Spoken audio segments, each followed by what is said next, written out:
যে ছাত্র শিবির আল্লাহর হাবিব সাল্লাল্লাহু আলাইহি ওয়াসাল্লাম যদি আজকে জীবিত থাকতেন, উনাকে সেভ করার জন্য আবু বকর, ওমর, ওসমানদের মতো শিবিরের ছেলেরাই চারদিকে দাঁড়িয়ে যেত। আল্লাহর হাবিব যদি আজকে উহুদের ময়দানের মতো কষ্টে পড়ে যেতেন, আমির হামজার মতো ছাত্র শিবিরের ছেলেরাই নিজের কলিজা দিতে রাজি হয়ে যেত। এটা আমরা বিশ্বাস করি। ক্লাস 6-এ এসে যখন ছাত্র শিবিরের দাওয়াত পেয়েছি, তখন আল্লাহর কাছে তাওবা করেছি, অসংখ্যবার এখনো করছি। বলি হ্যাঁ, তখন আমি নাবালেগ ছিলাম, হয়তো আল্লাহ ওই গুনাহগুলো লিখেননি, কারণ আমি তো ক্লাস 6-এ এসে শিবির শুরু করলাম।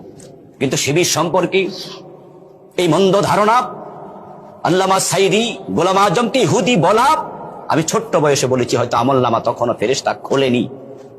তারপরও তওবা করেছি যে কাদের ব্যাপারে কি বলেছি। অথচ ইসলামী ছাত্র শিবির যখন থেকে করি, তখন থেকেই ছোট্ট কাল থেকে ক্লাস 6 থেকে শিখেছি আমাদের আদর্শ শুধু একজন, মুহাম্মাদুর রাসূলুল্লাহ সাল্লাল্লাহু আলাইহি ওয়াসাল্লাম। এবং ইসলামী ছাত্র শিবির আমাদেরকে ছোট্ট কাল থেকে ইসলামের পথে ডেকেছে, বলেছে আসো মুক্তির মোহনায়, আসো ইসলামের ঠিকানায়, আসো রাসূলের আদর্শ জীবন ঘড়ি, রাসূলের আদর্শে উজ্জীবিত হই, সাহাবায়ে কেরামের আদর্শকে জীবনে লালন করি। আল্লাহর হাবিব সাল্লাল্লাহু আলাইহি সাল্লামকে জানা এটা সৌভাগ্যের ব্যাপার, ওনাকে মানা এটা আরো বেশি সৌভাগ্যের ব্যাপার। প্রিয় নবীকে জানতে পারা এবং মানতে পারা, এটা আল্লাহ তাআলার সিলেক্টেড পারসন ছাড়া অন্যদের পক্ষে সম্ভব নয়। তার সবচেয়ে বড় প্রমাণ তো আবু তালেব নিজে, আবু লাহাব নিজে।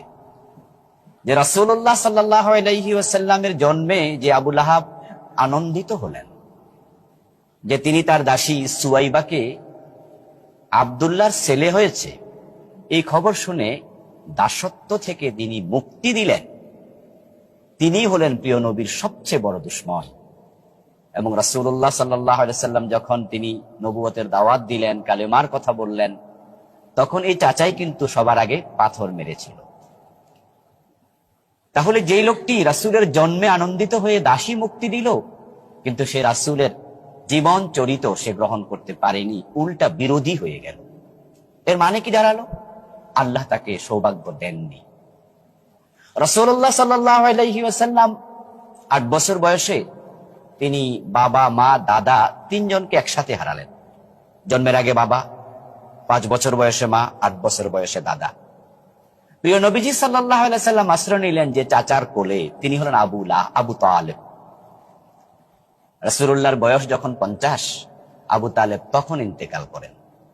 প্রিয় নবী সাল্লাল্লাহু আলাইহি ওয়াসাল্লামকে 42টি বছর এই আবু তালেব সঙ্গ দিয়েছিলেন, ভালোবেসেছিলেন, আশ্রয় দিয়েছেন। ইভেন কাফেররা যখন নবুয়তের 7ম সনে শিবে আবি তালেবে রাসূলকে বন্দী করে, আবু তালেব রাসূলের সাথে 3 বছর স্বেচ্ছায় জেল খেটেছিলেন। বলেছিলেন যে আমার ভাতিজাকে আলাদা রেখে আমি আলাদা থাকতে পারবো না। এই আবু তালেব কিন্তু ঈমান গ্রহণ করতে পারেনি, প্রিয় নবীর আদর্শ জীবনে ধারণ করতে পারেনি, কারণ আল্লাহ তাকে সৌভাগ্য বঞ্চিত করেছেন। তো আমরা যারা সিরাত পাঠ করলাম, সিরাতের প্রতিযোগিতায় আসলাম, রাসূলের সিরাত অধ্যয়ন করলাম, উনাকে আদর্শ হিসাবে গ্রহণ করলাম, উনাকে ফলো করে জীবনকে, লাইফস্টাইলকে সাজানোর সিদ্ধান্ত নিয়ে আগাচ্ছি, কোনোটাই আমাদের কৃতিত্ব নয়। আল্লাহ চাইলে তাদের মতো আমাদেরও বঞ্চিত করতে পারতেন, কিন্তু আমরা পারছি। কৃতিত্ব হলো মহান রব আল্লাহ তাআলা। আল্লাহ আমাদের সুযোগ দিয়েছেন, এজন্য সকলে মিলে আরেকবার করি আলহামদুলিল্লাহ।